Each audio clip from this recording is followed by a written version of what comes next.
네, 우리 두 번째 시간을 하도록 하겠습니다. 두 번째 시간의 제목은 같이 읽어볼까요? 시작. 하나님은 우리를 거룩하게 부르셨습니다. 제가 이제 첫 번째 시간에는 하나님께서 우리를 부르신 목적이 있다고 했죠. 우리를 지으신 목적이 있고 우리를 거듭나게 하신 목적이 있다고 말씀을 드렸습니다. 하나님께서 우리를 새로운 피조물로 우리를 다시 태어나게 하셨어요. 그것은 나를 위해서 살아가는 것이 아니라 누구를 위해서 살아가라고요? 그냥 하나님을 위해서 살아가도록, 하나님을 위해서 살아가도록 나를 그렇게 부르시고 지으시고 구원하신 것입니다. 우리가 구원받았다는 말은 그렇게 우리가 새로운 피조물로 하나님을 위해서, 사람들이 나를 보고 이 만물이 나를 보면, 그러니까 지나가는 길고양이가 나를 보면 어떻게 뭘 알아야 된다고요? 나를 통해서 하나님이 누구신지를 알아야 된다는 것이죠. 네, 그것이 사실입니다. 그래서 우리는 그 주변에 있는 동물들, 이런 식물들에게 사랑을 주는 거예요. 함부로 대하지 않습니다. 왜 그렇죠? 그래서 하나님을 대신해서 다스리니까요. 우리는 하나님을 대신해서 다스리기 때문에 식물들, 동물들, 지나가는 모든 것들에 대해서 우리는 함부로 하지 않는 거예요. 내가 하나님은 어떻게 하실 것인가를 생각하면서 그렇게 하는 것이죠. 네. 그게 바로 하나님의 영광을 위해서 산다는 말입니다. 하나님의 영광을 위해서 산다는 거예요. 하나님의 영광을 위해서 산다니까 우리가 기도하고, 말씀 보고, 찬양하고, 네, 그것도 들어있어요, 당연히. 그것도 당연히 들어있죠. 근데 하나님께서는 먹든지 마시든지 무엇을 하든지 하나님께서 드러나도록 그렇게 우리를 살게 하신 거예요. 더 크죠? 근데 이번에는 뭐냐면요, 하나님께서 우리를 거룩하게 부르셨다고요. 하나님의 부르심은 우리를 그냥 목적대로 부르셨는데 그 목적대로 살아가기 위해서 우리를 거룩하게 하셨다는 것입니다. 이게 굉장히 놀라운 그 진리가 이 안에 들어있습니다. 우리 골로새서 1장 13절 말씀을 같이 열어서 보실까요? 골로새서 1장 13절입니다. 신약성경, 골로새서 1장 13절 말씀을 같이 읽겠습니다. 네, 시작. 그가 우리를 흑암의 권세에서 건져내사 그의 사랑의 아들의 나라로 옮기셨으니, 그 뒤에 나오는 14절은 이렇게 말씀하고 있죠. 그 아들 안에서 우리가 속량 곧 죄사함을 얻었도다. 우리가 구원받은 것, 우리가 죄사함을 얻은 것은 아무 목적 없이 그냥 내 마음대로 살라고 하나님께서 나를 구원하신 것이 아니라 내 죄를 용서해 주신 거예요. 나 이제 죄 용서 받았으니까 이제 내 마음대로 살아도 돼. 나 이제 죄하고 상관없으니까 내가 하고 싶은 대로 살면 돼. 이렇게 살라고 우리에게 죄 사함을 주신 것이 아니라 우리를 흑암의 권세에서 건져내셔서 우리를 어디로 옮기셨다고요? 그 사랑의 아들의 나라로 우리를 옮기셨다고요. 우리가 흑암의 권세에서 우리가 구원받은 것은 이제 내가 구원받았으니까 이제 이 세상에서 내 마음대로 살 거야. 이렇게 하라고. 그건 목적을 또 잃어버리잖아요. 그건 하나님께서 우리를 구원하신 그 이유가 아니죠. 하나님께서 우리를 구원하신 것은 내가 목적 없이 사는 나를 목적대로 돌아오도록 그렇게 나를 구원하신 거잖아요. 그래서 우리를 흑암의 권세에서 나를 건져내셔서 그의 사랑의 아들의 나라로 나를 옮기셨다고요. 그의 사랑의 아들의 나라는 어떤 나라일까요? 그 말 그대로예요. 하나님의 아들의 나라. 근데 그 아들의 특징이 뭐죠? 사랑이라는 거예요. 사랑이라는 것이죠. 그러니까 이 사랑은 어떤 특성을 가지고 있습니까? 이타적인 거예요. 이기적인 것이 아니라 이타적인 거잖아요. 사랑은 이타적인 것입니다. 우리 고린도전서 13장에 있는 사랑장 다 아시잖아요. 거기 보면 사랑이 얼마나 이타적인지 잘 나타나고 있어요. 이기적이지 않습니다. 근데 하나님께서 우리를 흑암의 권세에서 건져내셔서 우리를 어디로 들어가게 하셨다고요? 그의 사랑의 아들의 나라로. 그냥 우리를 그 아들의 나라로 턱 들어가게 하신 것이 아니라 그 아들의 특징이 뭐라고요? 사랑이라는 특징을 가지고 있습니다. 그러니까 우리는 사랑 가운데로 들어간 거예요. 사랑 안으로 들어갔어요. 그러니까 우리 안이나 우리 밖이나 우리 앞이나 뒤나 오른쪽이나 왼쪽이나 다 뭘로 둘러싸여 있다고요? 예, 사랑으로 둘러싸여 있는 거예요. 그 나라가 그의 사랑의 아들의 나라입니다. 원래 우리는 어디에 살았었다고요? 흑암 아래 살았었다고요. 캄캄하고 어디가 앞이고 어디가 뒤인지 분간이 안 되는, 그러니까 목적이 없는 거죠. 목적 없는 사람은 그렇게 살지 않습니까? 목적 없는 사람은 어떻게 살아요? 자기가 생각한 대로 나는 돈 벌러 갈 거야, 나는 장사하러 갈 거야, 나는 최고가 될 거야, 나는 정치인이 될 거야, 나는 사업가가 될 거야, 나는 교수가 될 거야. 다 자기 나름대로의 삶의 방식을 가지고 다 그것이 옳다고 이렇게 가죠. 그것이 흑암입니다. 흑암에 있기 때문에 무엇이 옳은지 무엇이 그런지 모르는 거예요. 그냥 내 생각에 옳은 대로 그냥 가는 것입니다. 그런데 그런 우리를 그 흑암의 권세에서 건져내셔서 그의 사랑의 아들의 나라로 우리를 옮기신 거예요. 그 나라는 사랑이 가득하기 때문에 거기서는 우리가 어디로 가야 하는지 분명히 알 수 있죠. 목적이 분명한 것입니다. 그리고 거기에서는 우리가 사랑이 가득하기 때문에 우리가 나타내야 할 것이 무엇인지 우리는 분명히 알죠. 뭘 나타내야 된다고요? 네, 사랑을 나타내야 된다고요. 사랑을 나타낸다고요. 그것이 우리의 모습입니다. 우리가 이렇게 되기 위해서 하나님께서는 우리를 속량, 곧 죄사함을 얻게 하셨잖아요. 우리를 구원하신 거예요. 이 구원받았다는 말을 다른 말로 하면은 뭐라고 말할 수 있죠? 거듭났다라고 말하잖아요. 거듭났다. 그러면 거듭났다는 말이 무슨 뜻이에요?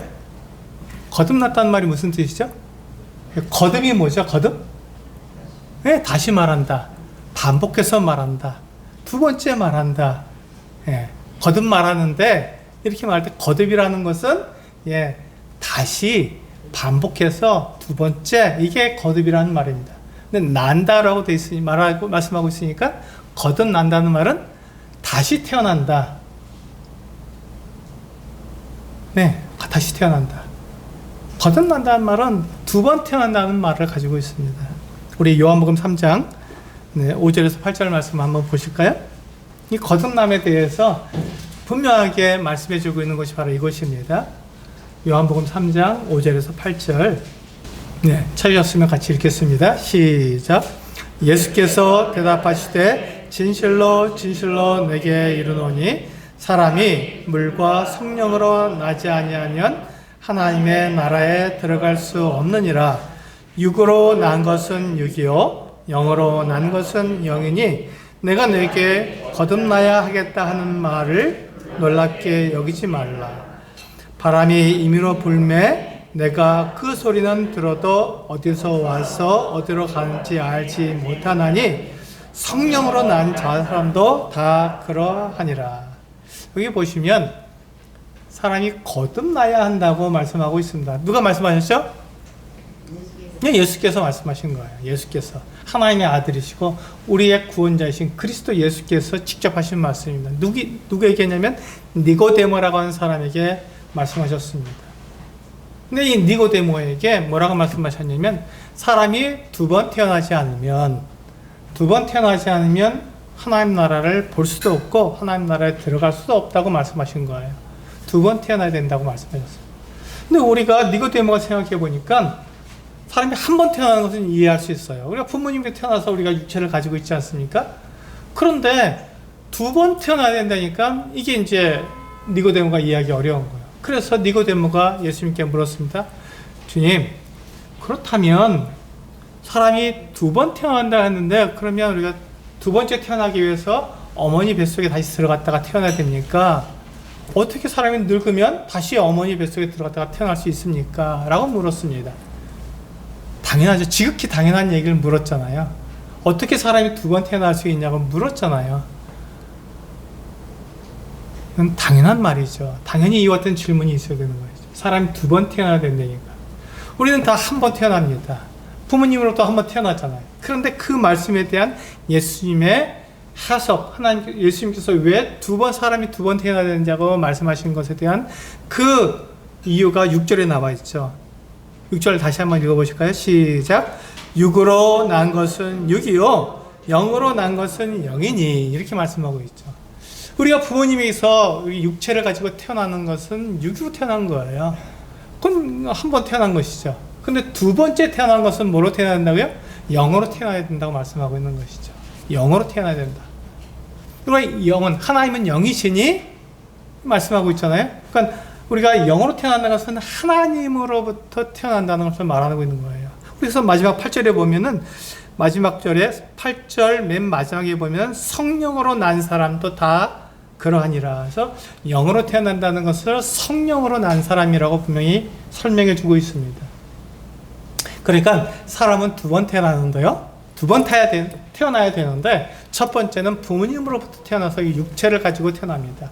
두 번째는 성령으로부터 태어나는, 그래서 하나님께로부터 태어나서 하나님의 자녀가 되어야 되는 것이죠. 우리가 부모님으로 태어나서 부모님의 자녀가 되었잖아요. 우리는 다 엄마 아빠가 있지 않습니까? 그래서 우리는 그분들의 자녀라고 우리는 얘기하죠. 마찬가지로 영으로 태어난 사람, 성령으로 태어난 사람은 하나님을 아버지라고 부르는 사람이죠. 하나님을 아버지라고 부르는 사람입니다. 그래서 사람이 이와 같이 두 번 태어나야만 하나님 나라에 들어갈 수 있다고 주님께서 우리들에게 분명하게 말씀해 주신 거예요. 자, 여기에서 우리가 생각해야 될 것이 있죠. 사람이 두 번 태어난다면, 한 번은 육으로 태어나는 것이, 육체를 가지고 태어나는 것이고, 한 번은 성령으로 태어난다면, 그럼 사람은 동시에 두 가지를 동시에 가지고 있잖아요. 거듭나지 않은 사람은 성령이 없으니까 육체만 가지고 있겠죠. 육체를 가지고 살아가는 거예요. 그러니까 그는 흑암의 권세에서 살아가고 있는 거예요. 목적 없이 살아가고 있는 거예요. 그런데 성령으로 태어난 사람은 그 안에 무엇을 가지고 있다고요? 성령을 모시고 있다고요. 거듭난 사람은 모두가 다 성령을 모시고 있는 사람들입니다. 그러니까 그 사람은 육체를 가지고 있죠. 또한 뭘 가지고 있다고요? 성령을 가지고 있다고요. 그러니까 육체와 성령을 동시에 가지고 있는 사람이 거듭난 사람입니다. 육체를 가지고 있을 뿐만 아니라 성령도 모시고 있는 사람, 그 사람이 거듭난 사람이에요. 그럼 그 사람에게서는 어떤 모습이 나타날까요? 거듭난 사람에게서는 어떤 모습이 나타날까요? 성령의 모습만 나타날까요? 그렇지 않다는 거예요. 우리 육체를 가지고 있잖아요. 그러니까 이 사람에게 육체의 모습도 나타나는 거죠. 그래서 어떨 때 보면은, 거듭난 사람을 가만히 보면요, 어떤 때 보면은 그 사람이 성령의 이끌리심을 받아 성령을 따라 살기 때문에, 그 사람에게서 하나님의 모습이 나타나고 정말 아름다운 모습들이 나타나면, 야, 사람이 저렇게도 살 수 있는 거구나 하고, 그렇게 그 사람을 따라가고 싶은 그런 마음이, 욕구가 생길 정도로 그렇게 살아가는 사람을 봅니다. 근데 그 동일한 사람이 어떤 때 보면요, 어떻게 사람이 저렇게 살 수 있어? 어떻게 예수 믿는 사람이 저렇게 세상 사람과 똑같아? 이렇게 말하는 삶을 살 수 있다는 것입니다. 왜요? 육체를 가지고 있으니까.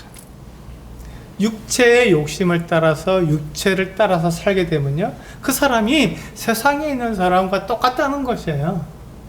육체를 따라가니까요. 그러니까 이 거듭난 사람에게서 우리가 볼 수 있는 것은 이 두 가지를 동시에 볼 수 있다는 것이에요. 어떤 때는 성령을 따라가니까 정말, 이야, 하나님을 믿는 하나님의 사람이 맞아. 정말 놀라워. 저렇게 하나님께 헌신하고 살아갈 수 있구나 하는 이 어떤 성령의 모습을 그 사람에서 볼 수도 있는가 하면, 동시에 육체를 가지고 있으니까 자기 욕심대로 살려고 그러고, 이기적으로 살려고 그러고, 그렇게 살아가는 모습도 동시에 보이는 거예요. 그래서 우리가 종잡을 수가 없죠. 이 사람 정말 구원받은 사람이야 라고 종잡을 수 없는 게 사실이에요. 혼동되는 게 사실이에요. 왜? 육체의 모습도 있고 성령의 모습도 있기 때문에 우리가 종잡을 수 없이 그렇게 두 사이에서 왔다 갔다 하는 모습을 볼 수 있는 것이 거듭난 사람의 모습이라는 것입니다. 근데 세상 사람은 어때요? 세상이 육체의 원리대로만 살아가면 되는 거예요. 육체의 원리대로만 살아갑니다. 그래서 어떤 사람은요, 이 육체 원리대로 살아가니까 사람은 이 세상에서 잘 살아야 돼, 착하게 살아야 돼 하는 그 원리대로 살아가는 사람이 있습니다. 그러니까 그 사람을 보면요, 이 거듭난 사람보다 더 멋지게 이 세상을 살아가는 것 같아요. 더 착하게 살아가는 것처럼 보입니다. 아주 정말 훌륭하게 살아가는 것처럼 보여요. 근데 그 사람에게 뭐가 없다고요? 성령이 없다고요. 성령이 없다고요. 그 사람 자기가 생각했을 때 착하게 사는 것이 인생을 잘 사는 것처럼 생각되기 때문에 그렇게 살아가는 것 뿐이에요. 그 사람은 인생의 목적이 없습니다. 그 사람 자기가 생각하는 대로 분명한 목적대로 살아가는 것이 아니라 착하게 사는 것, 그거 하나에 매몰되어 있는 것이죠. 근데 하나님께서 사람을 지으셨을 때 착하게 살도록 만드셨나요? 아닙니다. 하나님께서 사람을 지으신 목적은 하나님을 이 다른 사람들과 이 만물 가운데 나타내도록 지으신 거예요. 이것이 아니면 목적을 잃어버린 것과 똑같습니다. 아무리 착하게 살아도, 아무리 정직하게 살아도 그 사람은 목적이 없는 것이에요. 흑암의 권세 아래 있는 것입니다. 그러니까 우리가 이것을 혼동하면 안 되죠. 거듭난 사람은 성령을 모신 사람입니다. 그러니까 이 사람에게는 육체의 모습과 성령의 모습이 동시에 나타나는 거예요. 그러니까 우리가 헷갈릴 때가 있습니다. 저 사람 정말 구원받은 사람이야 이렇게 말할 때가 있다는 것이죠. 그러나 구원받지 않은 사람, 이 세상을 살아가는 사람들 중에서는요, 정말 악하게 사는 사람도 있지만 정말 착하게 살아가는 사람도 있어요. 그게 그 사람의 자기가 세운 삶의 목적이니까요. 그래서 와, 저 사람은 예수 믿는 사람보다 더 낫네 이렇게 우리가 얘기할 수도 있는 것이죠. 그러나 그 사람에게서 가장 큰 단점이 뭐라고요? 성령이 없다는 것입니다. 성령이 그 안에 계시지 않는 거예요. 목적 없이 살아가는 거예요. 그냥 자기가 세운 목적대로 이렇게 살면 잘 사는 거겠지라고 세운 목적대로 살아가는 거예요. 하나님이 그에게 주신 목적대로 사는 것이 아니라는 것이죠. 이것이 문제인 것입니다. 이것이 큰 차이인 것이에요. 그래서 우리 거듭난 사람은 이 두 가지를 동시에 가지고 살아간다는 것을 잊지 않으셔야 합니다. 이 부분에 대해서 가장 우리들에게 잘 말씀해 주고 있는 것이 갈라디아서 5장 말씀입니다. 한번 찾아보시겠습니다. 갈라디아서 5장 16절부터 나와 있죠. 네, 갈라디아서 5장 16절부터 우리 18절까지만 먼저 보겠습니다. 갈라디아서 5장 16절, 17절, 18절 세 구절만 먼저 보겠습니다. 같이 읽겠습니다. 시작. 내가 이르노니 너희는 성령을 따라 행하라. 그리하면 육체의 욕심을 이루지 아니하리라. 육체의 소욕은 성령을 거스르고 성령은 육체를 거스르나니 이 둘이 서로 대적함으로 너희가 원하는 것을 하지 못하게 하려 함이니라. 너희가 만일 성령이 인도하시는 바가 되면 율법 아래에 있지 아니하리라. 네, 18절까지 보겠습니다. 여기 보시면 성경이 우리들에게 분명히 말씀하고 계시는 것이 있죠. 그것이 무엇입니까? 너희는 성령을 따라 행하라. 너희는 성령을 따라 행하라고 우리들에게 말씀하고 있는 거예요. 육체를 따라 행하지 말라는 것입니다. 우리 거듭난 사람에게는 두 가지 성품이 다 있다고 말씀드렸잖아요. 육체의 욕심도 있고요. 우리 육체를 가지고 있으니까요. 성령을 따르고 싶은 성령의 소욕도 있습니다. 이 두 가지가 우리 안에 다 있는 거예요. 거듭난 사람에게는 이 두 가지가 다 있습니다. 이 두 가지가 다 있지 않고 한 가지만 있다면 그 사람은 거듭나지 않은 사람이죠. 그 사람은 육체를 따라 살아가는 사람이기 때문에 그 사람에게는 성령이 없는 것이에요. 근데 이 두 가지가 다 있는 사람이 거듭난 사람입니다. 육으로 태어났고 또 영으로 태어났으니까 두 가지가 다 있습니다. 그렇다면 우리가 그 영으로 태어난 사람들에게 지금 갈라디아서 5장 16절은 뭐라고 말씀하고 있냐면 성령을 따라 행하라고 말씀하고 있는 거예요. 그러면 그렇게 하면 그 결과로 우리가 육체의 욕심을 이루지 않는다라고 말씀하고 있는 것이죠. 그러니까 여기서도 틀림없이 말씀하고 있잖아요. 이 거듭난 사람에게는 성령을 따라 행할 수도 있고 육체의 욕심을 따라 행할 수도 있다고 하는 두 가지가 동시에 나타나고 있다는 것을 우리에게 알려주고 있잖아요. 우리 성도님들을 보실 때, 또 성도님들이 저를 보실 때, 저에게서 성령을 따라 지금 이렇게 말씀을 전하고 있으니까 성령을 따라 제가 행하고 있잖아요. 야, 김찬영 선생님 정말 대단해. 이렇게 말씀하실 수도 있어요. 근데 제가 내려가서 제가 제 육체대로 살아갈 때는 아유, 왜 저렇게 사나? 이렇게 말할 수도 있다는 거예요. 근데 그것을 이상하게 생각할 이유가 없다는 거예요. 왜요? 우리는 육체를 가지고 있으니까. 또 우리는 내 안에 성령을 모시고 있으니까 두 가지가 그 사람에게서 동시에 나타나는 것이죠. 그러니까 우리가 집에 돌아가시면 우리가 밥을 먹어야 되고 또 우리가 물을 마셔야 되고 그렇잖아요. 왜 그렇게 하죠? 육체를 살려고 하니까, 육체를 가지고 살아야 되니까 우리는 그것이 필요한 거예요. 우리는 육체를 가지고 있기 때문에 그것을 해야 되는 거예요. 우리가 왜 직장에 나가서 돈을 법니까? 육체를 먹여 살리기 위해서 어쩔 수가 없잖아요. 우리가 성령을 위해서만 산다면 그 필요 없죠. 먹지도 말고 마시지도 않고 직장에 나갈 필요도 없어요. 성령만 위해서 살면 되니까요.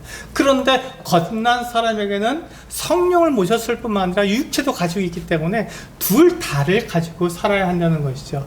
그런데 이 갈라디아서 5장 말씀은 우리들에게 뭘 말씀해 주고 있냐면, 그렇다면 네가 가지고 있는 그 육체를 어떻게 사용하겠느냐라고 우리에게 말씀해 주고 있는 거예요.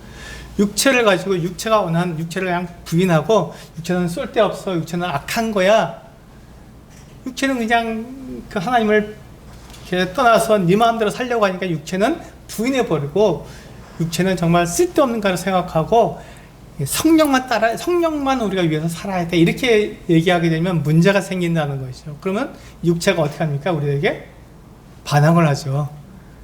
근데 육체를 가지고 있으면서 왜 육체를 그렇게 학대해? 이렇게 말을 하죠. 그래서 성경 갈라디아서 5장은 우리들에게 뭘 말씀하고 있냐면 성령을 따라 행하라요. 그러면서 이 성령을 따라 행할 수 있도록 우리의 육체를 그렇게 이끌고 가라는 것입니다. 내 육체를 가지고 성령을 따라 가도록 살도록 그렇게 우리들에게 말씀해 주고 있는 거예요. 그러면 내 육체 욕심대로 살지 않게 되고 성령을 따라 살 수 있으니까 내 육체를 가지고, 내 육체를 갖다가 완전히 저주받고 정말 하나님을 배반하는 정말 쓸데없는 놈 이렇게 생각하는 것이 아니라 이 육체를 잘 다루어서 하나님의 뜻대로, 하나님의 목적대로, 하나님의 성령께서 나를 이끄시는 대로 그렇게 내 육체를 그렇게 사용하라고요. 그것이 바로 갈라디아서 5장에서 우리에게 말씀해 주고 있는 것입니다. 그러니까 육체를 우리가 잘 다룰 필요가 있죠. 육체를 잘 다룰 필요가 있습니다. 육체를 우리가 정말 막 이렇게 함부로 대하는 것이 아니라 이 육체를 잘 다스려서 성령에게 굴복하도록 우리 만들 필요가 있는 것입니다. 그게 지금 갈라디아서 5장에서 우리에게 말씀하고 있는 거죠. 그래서 17절에 보시면 육체의 소욕은, 육체가 하고자 하는 일은 성령을 거스르고 성령은 육체를 거스른다고 분명히 말씀하고 있습니다. 우리 안에 육체와 성령이 동시에 있다는 것을 계속해서 말씀해 주고 있는 것이죠. 18절에 너희가 만일 성령의 인도하시는 바가 되면 율법 아래에 있지 아니하리라. 우리들에게 복음이죠. 내가 내 육체를 잘 다스려서 내가 성령의 인도하시는 대로 내가 내 육체를 잘 이끌고 가게 되면 육체의 욕심대로 살지 않으니까 우리가 율법 아래에 있지 않게 된다. 참 자유 아래 우리가 있게 된다. 하나님께서 우리에게 주신 목적대로 내가 살아가게 되니까 그 안에 우리는 자유가 있지 않습니까? 물고기가 물 밖에서 자유롭습니까? 물 안에서 자유롭습니까? 너무 쉽죠? 물 안에서 자유롭지 않습니까? 사람은 하나님께서 사람에게 지어주시는 그 목적 안에 있을 때 자유로운 것이지, 그 목적을 벗어나는 순간 우리는 하나님을 두려워하게 되고 하나님의 심판을 우리는 무서워하게 되고, 그러니까 우리는 자유롭지 못한 것이죠. 근데 하나님의 목적 안에 우리가 들어가 있는 순간 우리는 자유롭습니다. 그 목적 안에서 우리가 마음대로 살 수 있는 거니까요. 하나님의 목적을 이루기 위해서 우리는 그 안에서 먹어도 되고 마셔도 되고 무슨 일이든지 할 수 있으니까 자유로운 것이죠. 지금 이 말씀이 뭡니까? 우리의 육체를 가지고 육체를 학대하고 넌 쓸데없는 놈이야 하고 짓밟으라는 것이 아니라 육체를 성령의 인도하시는 대로 따라가도록 그렇게 다루라고요. 그렇게 이끌라고요. 그러니까 육체에게 마시는 것도 주고 좋은 그 음료도 주고, 그래서 먹고 마셔서 그 육체가 어디로 가라고요? 자기가 원하는 대로 가는 것이 아니라, 육체가 원하는 대로 가는 것이 아니라 성령의 형령을 따라서 가도록 그렇게 만들라는 것입니다. 그것이 바로 갈라디아서 5장에서 우리들에게 말씀해 주고 있는 거예요. 우리는 결코 거듭난 사람은 육체가 없는 것이 아닙니다. 성령만 우리가 가지고 있는 것이 아니에요. 우리는 육체도 동일하게 가지고 있습니다. 그러므로 우리는 성령을 따라 살아가야 하는 것이죠. 그런데 그 뒤에 보시면요, 19절부터 21절까지 보시면 한번 같이 읽어보실까요? 19절부터 21절을 보시면 육체가 원하는 것이 무엇인지가 나와 있습니다. 같이 읽어보시겠습니다. 시작. 육체의 일은 분명하니 곧 음행과 더러운 것과 호색과 우상 숭배와 주술과 원수 맺는 것과 인정과 시기와 분냄과 당지는 것과 분열함과 이단과 투기와 술취함과 방탕함과 또 그와 같은 것들이라. 전에 너희에게 경계한 것 같이 경계하노니 이런 일을 하는 자들은 하나님의 나라를 유업으로 받지 못할 것이요. 그렇죠. 이것은 육체만 가지고 있는 사람들이 하는 거라는 것입니다. 육체가 원하는 거예요. 성령 없이 육체만 가지고 있는 사람들이 이런 삶을 산다는 거예요. 근데 우리도 육체를 가지고 있으니까 우리도 이런 삶을 살 수가 있다는 거예요. 가능성이 언제든 얼마든지 있습니다. 그런데 가만 보라는 거예요. 가만히 보니까 이건 육체가 원하는 거네. 육체가 좋아하는 거네. 근데 이 일은 하지 말라는 거예요. 우리가 하지 말아야 될 일이 정확하게 우리에게 구분해 주죠. 우리가 우상숭배 좋아하십니까? 안 좋아하잖아요. 근데 우리는 나도 모르게 우상숭배를 할 수가 있어요. 우리 육체를 가지고 있으니까. 그래서 하나님께서는 우리가 하지 말아야 될 일들을 우리에게 알려주는 거예요. 이런 일들을 음행, 더러운 것, 호색, 우상숭배, 주술, 원수 맺는 것, 분쟁, 시기, 분냄, 당지는 것, 이런 것들을 가만히 들여다보시면 그 끝에는 뭐가 있냐면 내가 있는 거예요. 내 육체가 있는 거예요. 내가 인정받고 내가 잘 되고 잘 살고 부자가 되고 높은 사람이 되는 것이 이 모든 것의 맨 끝에 가 있습니다. 가만 보세요. 사람들이 왜 우상을 숭배합니까? 우상에게 절하면 돈을 번다고 하니까 편안하게 살 수 있다니까, 이 세상에서 돈도 벌고 높은 사람도 될 수 있다니까 우상을 숨기잖아요. 그러니까 사람들이 우상을 숭배하는 건데, 자기가 잘 먹고 잘 살려고 우상을 숭배하는 것이지요. 왜 우리가 시기하고 분냅니까? 왜 우리는 시기하고 분냅니까? 다른 사람보다 내가 더 높아져야 되니까. 그러니까 우리 시기하고 분내는 것이에요. 그러니까 이 지금 육체가 하는 일의 맨 끝에는 뭐가 있다고요? 내가 있다고요. 내가 있다고요. 그래서 우리는 하나님께서 우리를 보실 때 너는 지금 흑암의 권세 아래에 있구나. 육체를 따라서 육체가 원하는 대로 사는 것은 흑암의 권세에 있는 거다. 하나님께서 우리를 그 흑암의 권세에서 건져내셔서 그의 사랑의 아들의 나라로 나를 옮기셨다. 이건 이 지금 육체가 하는 것은 이기적이다. 나를 위해서 내가 최고야 하고 나를 중심으로 한 그것은 이기적인 삶이지만 우리를 거기에서 건져내셔서 그의 사랑의 아들의 나라를 옮기셨으니까 거기는 사랑만 있는 곳이다. 사랑은 이타적인 것이다. 다른 사람을 위해서, 내 이웃을 위해서, 남을 위해서 내 목숨을 내어줄 정도로 그와 같은 삶을 사는 게 사랑이다.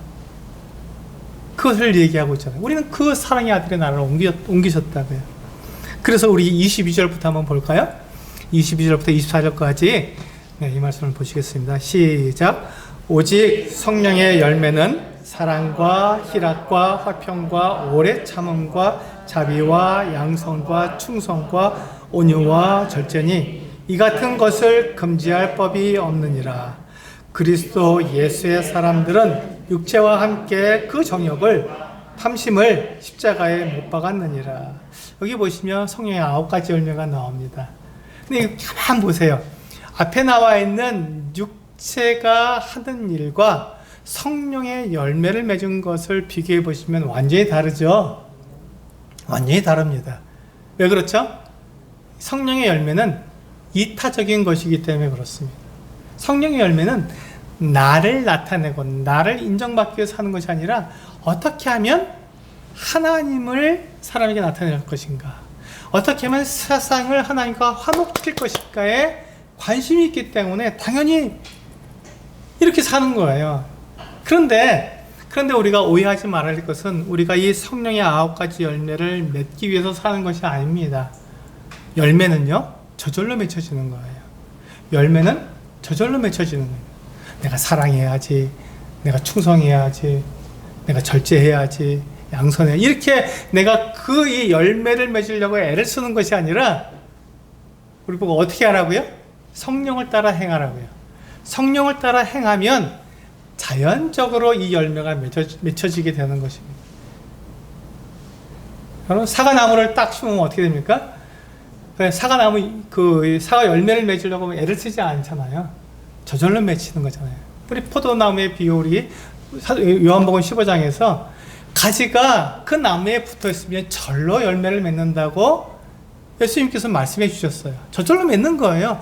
붙어 있기만 하면, 땅에 뿌리를 박고만 있으면, 그래서 그 물과 양분을 우리가 끌어올려서 잘 퍼치기만 하면, 그러면 저절로 열매를 맺는다고 말씀하고 있잖아요. 성령의 열매도 마찬가지죠. 성령의 열매도 내가 성령의 열매, 사랑을 맺어야지, 네, 그런다고 맺어지는 게 아니에요. 내가 성령을 따라 살면 성령께서 내 안에서 역사하시기 때문에 자연적으로 사랑과 희락과 화평과 오래 참음과 자비와 양선과 충성과 온유와 절제가 저절로 맺어지는 거예요. 저절로. 그래서 그것은 열매라고 말하고 있는 것이죠. 성령께서 우리 안에서 저절로 맺혀지게 하는 열매입니다. 그래서 우리가 자세히 볼 필요가 있어요. 성령의 열매를 가지고 있는 사람을 보는 것과 이 육체의 일을 하는 사람을 우리는 자세히 볼 필요가 있습니다. 우리가 교회 안에서 성숙한 사람이라고 부를 때 어떤 사람을 가리킵니까?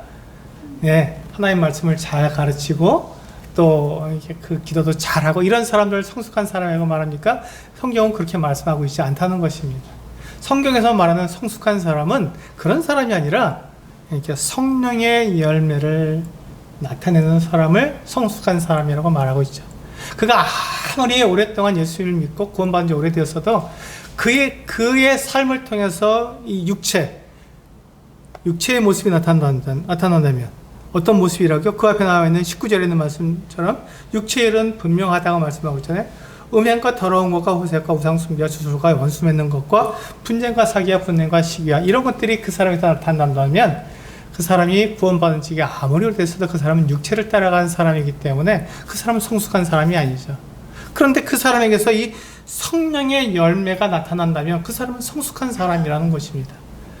우리가 교회 안에서 어떤 사람이 성숙한 사람인가, 어떤 사람이 정말 이 주님을 닮은 사람인가 하는 것을 알기 위해서는 다른 걸 볼 필요가 없어요. 바로 이것을 보는 것입니다. 그 사람에서 육체가 나타나는지 그 사람에서 성령이 나타나는지를 보면 그 사람이 성숙한 사람인지 그렇지 않은지가 분명히 드러나는 것이죠. 그래서 하나님께서는 우리를 거룩으로 부르신 거예요. 거룩하게 우리를 부르셨습니다.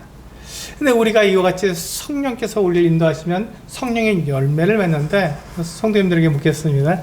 우리가 거듭난 이후에, 예수 그리스도를 믿은 이후에 우리의 삶에서 죄를 한 번도 짓지 않고 거룩하게 살아가십니까?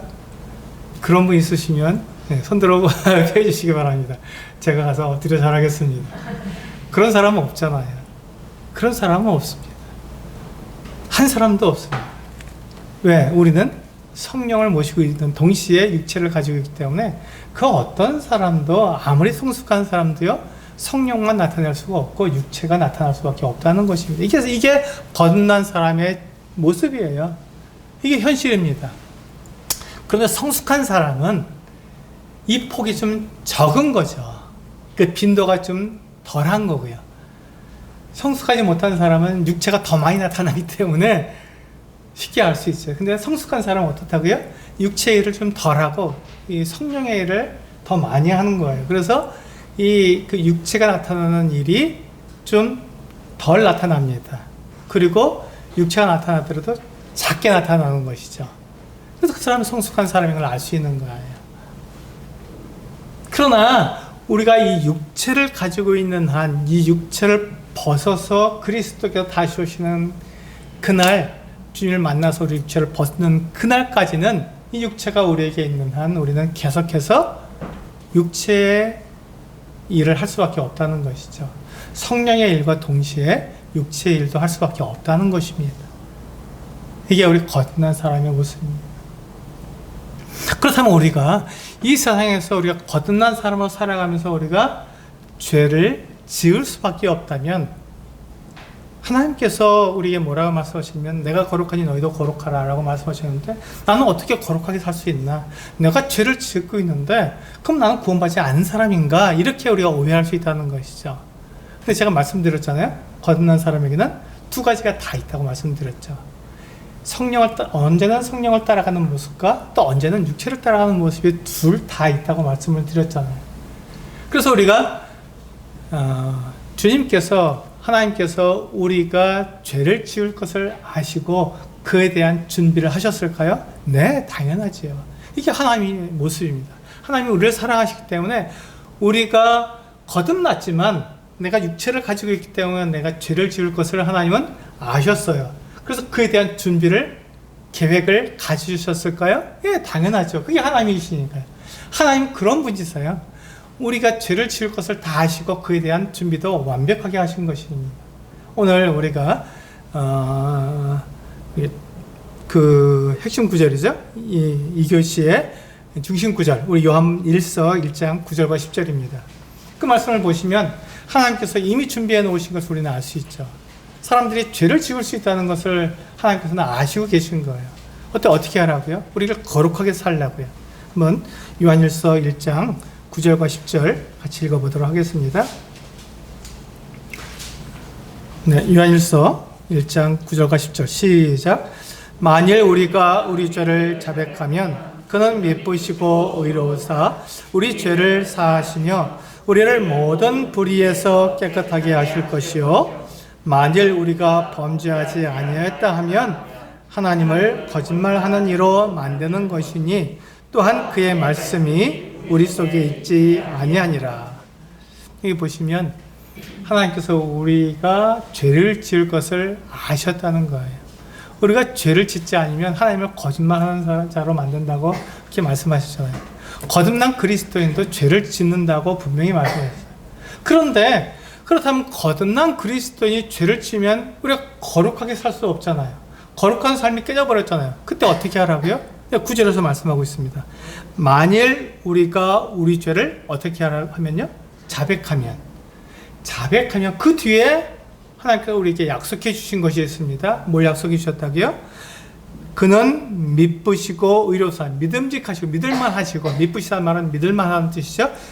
하나님은 믿을만하시는데 그분이 왜 믿을만하시냐면 우리 죄를 사하시며 우리를 모든 불의에서 깨끗하게 하시는 분이기 때문에 그분은 믿을만한 분이다. 그분은 약속하신 것을 반드시 지키시는 분이다라는 것을 우리에게 말씀해 주시는 것입니다. 하나님은 우리가 죄를 지을 것을 아셨어요. 우리가 육체를 가지고 있는 것을 아셨습니다. 그래서 내가 비록 거듭났지만, 내가 성령을 모시고 있지만, 내가 이 세상을 살아가는 동안에 내가 죄를 지을 거 아셨어요. 그래서 내가 죄를 지으면 어떻게 하라고요? 내가 거룩하게 살아야 된다 하고 말씀하시는 거예요. 내가 거룩하기 위해서 어떻게 하라고요? 자백하라고요. 자백하라는 것입니다. 그러면 우리를 모든 죄에서 우리를 깨끗하게 하시고 우리를 모든 불의에서 우리를 깨끗하게 하신다. 우리를 죄를 사해 주시고 우리를 모든 불의에서 우리를 깨끗하게 하신다고 약속해 주신 거예요. 이게 하나님이십니다. 하나님은 우리를 깨끗하게 하시는 거예요. 우리가 죄를 짓는 것은 흑암 속에서 어둠에서 하는 일입니다. 그래서 우리는 죄를 짓게 되면 어떻게 하고 싶어요? 숨기고 싶죠. 감추고 싶고, 나 안 그래 라고 이렇게 우리는 뒤로 우리는 그것을 가리고 싶습니다. 말하고 싶지 않아요. 그래서 우리는 말하지 않습니다. 슬쩍 어물쩍 넘어가고 싶은 것이죠. 그런데 그렇게 하는 것은 어둠에 속한 일이라고요. 어둠에 속한 일이라는 거예요. 죄는 것은 어둠에 속한 일이라는 거예요. 흑암 속에 속하는 거예요. 근데 그것을 어디로 갖고 오라고요? 빛으로 갖고 오라고요. 어둠에서 한 일이지만 우리를 거룩하게 하셨으니까, 우리의 모든 죄를 용서하셨으니까 그 어둠에서 한 일을 빛으로 갖고 오라는 것이에요. 자백하는 거죠. 하나님의 빛이시니까 하나님 앞에 그것을 들고 나와서 내가 하나님 제가 이렇게 죄를 지었습니다 하고 자백하라는 거예요. 그러면 내가 비록 어둠에서 한 일이지만 그것을 빛으로 갖고 나갔으니까 더 이상 그것이 어둠에 속한 일이 아닌 게 되는 것이죠. 내가 비록 죄를 지었지만 그 죄를 빛 가운데로 가지고 나왔으니까 그 죄가 더 이상 어둠에 속한 일이 아니라 빛 가운데 드러났기 때문에 하나님께서 그것을 해결해 놓으실 수 있는 것이죠. 죄를 용서하실 수 있고 우리를 모든 불에서 우리를 깨끗하게 하실 수 있는 것이 되는 것입니다. 근데 우리가 그 죄를 가리고 숨기고 아닌 것처럼 하고 계속해서 어둠 가운데 둔다면 하나님께서 그것을 빛 가운데서 그것을 처리할 수 없기 때문에 나는 계속해서 어둠의 일을 하고 있기 때문에 나는 거룩할 수가 없는 것이죠. 하나님께서는 그래서 우리들에게 자백하라 라고 말씀하시는 거예요. 자백하라. 우리가 자백하면 어떻게 된다고요? 거룩하게 된다고요. 빛 가운데 드러났으니까 우리는 거룩하게 되었다고 하나님께서 우리에게 약속해 주신 것입니다. 이게 바로 우리 그리스도인에게 주신 하나님의 약속이고 우리가 거룩하게 살 수 있는 그런 하나님의 방법입니다. 쉽죠? 정말 쉽습니다. 그런데 우리가 우리의 죄를 하나님께 자백하는 것은 그렇게 어렵지가 않아요. 그렇잖아요. 우리 성도님들 하나님께 잘 자백하지 않습니까? 근데 누가 문제죠? 다른 사람들이 문제인 거예요. 다른 사람에게 내가 죄를 자백하면 그때부터 어떻게 됩니까? 내가 판단받죠. 손가락질 받고 에휴 저 형제 저 자매도 별 수 없구나. 그러면서 우리가 사람에게 자백할 때 우리는 문제가 생깁니다. 하나님은 문제가 안 되는데 하나님은 다 용서해 주시고 다 받아주시니까 문제가 안 되는데 사람에게 우리가 자백할 때 문제가 되는 거예요. 왜 그렇죠? 사람은 나를 받아주지 않기 때문에 그렇습니다. 받아주지 않기 때문에 계속해서 사람들 앞에서 내가 어둠 속에서 행할 수밖에 없는 거예요. 그때 우리 주님은 우리에게 뭐라고 말씀하셨냐면요, 너희 중에 죄 없는 자가 먼저 돌로 치라 이렇게 말씀하셨습니다. 너희 중에 죄 없는 자가 먼저 돌로 치라. 무슨 말입니까? 우리 중에 죄를 짓지 않는 사람이 있다면 그 사람이 죄를 자백할 때 그것에 대해서 손가락질 해도 된다는 거예요. 그 사람이 자기의 잘못을 고백할 때 어떻게 저렇게 할 수 있어 라고 말할 수 있다는 것입니다. 누가? 죄를 짓지 않는 사람이 그렇게 할 수 있다는 거예요. 죄를 짓지 않는 사람이 그렇게 할 수 있다는 것입니다. 죄를 짓지 않는 사람이 정죄할 수 있는 유일한 사람은 누굽니까? 하나님밖에 없잖아요. 하나님밖에 없어요. 하나님만 그 사람을 정죄할 수 있지 우리는 다 동일하게 죄를 짓고 있는 사람이기 때문에 우리는 그 누구도 정죄할 수 없는 것입니다. 그 사람이 자백을 하면 그를 용서하고 받아주고 형제 나도 그래, 자매 나도 그래 하고 우리가 동일하게 고백할 수밖에 없는 게 우리잖아요. 근데 우리가 왜 자백을 못한다고요? 사람들이 나를 판단하고 나를 받아주지 않고 나에게 손가락질하기 때문에 우리는 자백하지 못한다고요. 세상은 그렇습니다. 세상은 우리를 받아주지 않아요. 근데 어디든 받아줘야 된다고요? 교회는 받아줘야죠. 세상은 안 받아줘도 교회는 받아줘야죠. 왜? 죄 없는 자가 먼저 돌로 치라고 주님께서 말씀하셨기 때문에 내가 죄가 있다면, 내가 잘못했다면, 그렇다면 죄를 자백하는 그 형제, 그 자매에게 우리는 사랑을 나타내야 되고 그를 안아줘야 되고 그를 용납해야 되고 그를 받아줘야 한다는 것입니다. 물론 우리가 자백하지 않는 사람, 끝까지 자기가 잘했다는 사람에게 우리가 그 사람을 정죄하죠. 그렇게 하면 안 됩니다. 하나님께로 돌아오세요. 우리 그렇게 말을 합니다. 그러나 그가 돌아오는 그 순간 우리는 그를 어떻게 한다고요? 받아줘야 하고 사랑한다고 이야기해야 되고 나도 똑같다고 말해줘야 한다는 것입니다. 그것이 바로 자백할 때 일어나는 교회가 해야 할 일이죠. 용서하고 용납하는 일. 그 일이 바로 교회가 왜? 교회는 우리 성도들은 모두가 다 용서받고 용납된 사람들이기 때문에. 우리 그것을 다 경험했잖아요. 우리 그것을 경험하고 그렇게 살아가는 사람들이잖아요. 그것이 없으면, 하나님의 용서가 없고 하나님의 용납하심이 없으면 우리는 살아갈 수가 없는 사람들이잖아요. 그러니까 다른 성도가 잘못했다고 자기의 죄를 자백하고 용서를 구할 때 우리는 어떻게 해야 된다고요? 당연히 우리는 용서해야죠. 당연히 그를 용납해야 받아들여야 되는 거죠. 너 잘하나 볼까? 이거 잘하면 용서해주고 잘못하면 너 또 마찬가지야. 이렇게 우리는 얘기할 수 없습니다. 그래서 베드로가 예수님께 나와서 물었죠. 형제가 잘못했을 때 제가 몇 번까지 용서할 수 있습니까? 7번까지 하리까? 그때 주님께서 70번씩 7번이라도 용서하라고 말씀하셨잖아요. 70번씩 7번이라도. 그게 교회예요. 그게 예수님을 따르는 사람들의 모습입니다. 그게 이 세상에 하나님을 나타내는 우리들의 목적이죠. 하나님 그렇게 용서하시는 분이니까요. 그렇게 사랑을 우리에게 보여주시는 분이니까요. 그것을 우리에게 말씀하신 거예요. 그게 바로 갈라디아서 5장 있는 말씀이고, 지금 우리가 보고 있는 대로 요한일서 1장 9절과 10절에서 하나님께서 우리의 죄를 자백하게 되면 우리를 용서하시고 우리를 깨끗하게 하신다고 하는 그 약속이 바로 그 말씀입니다. 우리는 거듭난 사람들이잖아요. 우리는 용서받은 사람들. 그러니까 우리는 다른 사람들을 용서해야 하는 것입니다. 이제 하나님께서는 이미 모든 것을 약속대로 다 이루십니다. 우리가 하나님께 자백하면 하나님께 약속하신 대로 우리를 죄에서 용서해 주시고 모든 불에서 우리를 깨끗하게 하십니다. 이것은 우리가 조금 더 의심할 필요가 없어요. 하나님의 약속이시고 그 약속대로 우리들에게 지켜주시는 거니까요. 이제 뭐가 남았죠? 우리 사람들의 차례입니다. 사람들이 해야 될 일만 남은 것이죠. 교회가 해야 될 일입니다. 우리 형제 자매들이 해야 될, 제가 해야 될 일이죠. 그것은 무엇입니까? 용서하고 용납하는 일입니다. 그 일이 우리 가운데 이루어지게 될 때 우리는 거룩하게 살아갈 수 있는 거예요. 우리가 그것을 굳이 어두운 가운데 두지 않아도 되는 거잖아요. 성도들에게 다 말하면, 하나님께 다 말하면 어떻게 된다고요? 다 용서되고 용납되는데 굳이 그 어려움을 숨기고 감추고 없는 것처럼 할 필요가 없잖아요. 어두운 가운데 우리가 그것을 계속 그 죄 가운데 살 필요가 없잖아요. 우린 빛 가운데 있는 사람들인데 성령께서 우리를 인도하시니까 자꾸 부딪히잖아요. 난 성령 따라 살고 싶은데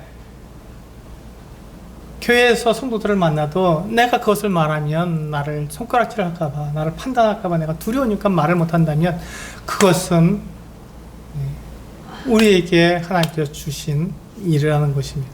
우리가 해야 될 일이죠. 용서하고 용납하는, 하나님께서 사랑이시라는 것을 나타내야 될, 바로 그것이 교회라는 것이죠. 우리에게 주어진 일입니다. 우리 직분입니다. 세상과 하나님을 화목하게 하는 직분을 우리에게 주셨잖아요. 그게 우리의 직분입니다. 그래서 우리가 거룩하게 살아갈 수 있는 것이 어떻게 할 수 있다? 어떻게 할 때 가능하다고요? 용서하고 용납될 때 우리는 거룩하게 살아갈 수 있습니다. 우리가 하나님 앞에서 우리는 얼마든지 거룩하게 살아갈 수 있어요. 문제는 사람들입니다. 문제는 사람들이죠. 우리 형제 자매님들이 저를 용서하시고 저를 용납하실 때 저는 이렇게 정말 기쁘게 살아갈 수 있는 거예요. 그리고 성도들을 정말 사랑하는 거예요. 이 교회를 사랑하는 거죠. 그것이 우리가 해야 될 일이고 하나님께서 우리에게 맡기신 직분입니다. 우리 성도님들, 우리 성남북교회 성도님들은 이 목적, 하나님께서 우리에게 주신 이 일을 잘 하시리라고 믿습니다. 그래서 우리는 이 일을 통해서 우리 성도들이 서로 하나가 되고 서로 사랑하고 사랑의 공동체가 될 것을 믿습니다. 우리는 거룩하게 살아갈 수 있는 그 같은 거룩한 공동체가 된다는 것을 믿습니다. 그 일을 우리에게 부탁하셨으니까요. 그 일을 기억하시면서 이제 내가 해야 될 일이 무엇인지, 오늘 두 가지 들으셨지 않습니까? 내 목적 그리고 거룩, 이 두 가지를 들으셨는데 이 두 가지를 생각하시면서 이제 내가 무엇을 해야 되는지, 내가 어떻게 살아야 되는지를 내가 결심하시고 그대로 내가 살아가는 우리 성도님들 되시길 원합니다.